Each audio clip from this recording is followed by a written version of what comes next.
I'll go to Ajay for 3 stocks. Ajay, stock number 1, Oil India.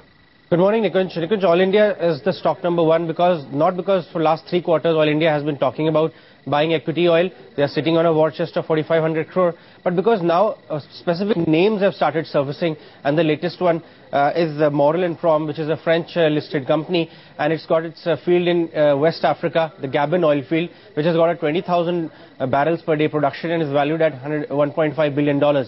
Now remember, majority stake could actually come around 2,100 crore for Oil India, which has been, very vocal about buying a equity oil stake. I spoke with the management, which is not ready to, come on air right now, is not comfortable, but has indicated that things are progressing on this oil field, and very shortly they are planning to close the deal because the valuations of oil assets globally are going higher. Ashwini, how's Oil India looking on the charts? Well, Oil India, the volume is fairly low, and it generally tends to have large moves on either side without getting into any kind of a trend. So, broadly 1250 to about 1400 is the kind of range that it's been doing for many months, maybe since January.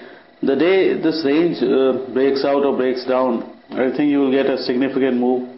It's not probably the best oil stock. And Petronet LNG, Ajay, surprised the street a fair amount with its numbers yesterday.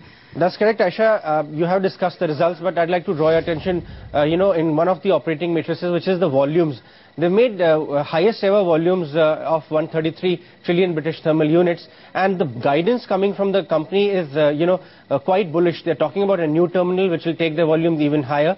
They're talking about fresh agreements with Gazprom and RasGas for spot cargoes. Remember, they did 15 spot cargoes this quarter, which helped their volumes propel higher.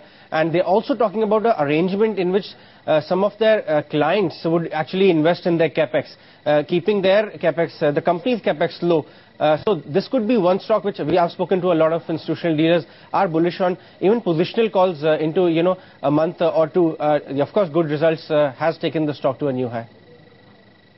Well, of course, our technical experts are also bullish on Petronet LNG, and the third one is Ingersoll Rand. Ajay, what's the story there? Well, this is more to do with sentiment, Nikunj. There was, a talk on the street. The whisper words were 70 to 80 rupees a share as far as special dividend was concerned. What the company has actually announced is 18 rupees a share. So there could be some kind of a sentiment impact. That's what most dealers are indicating.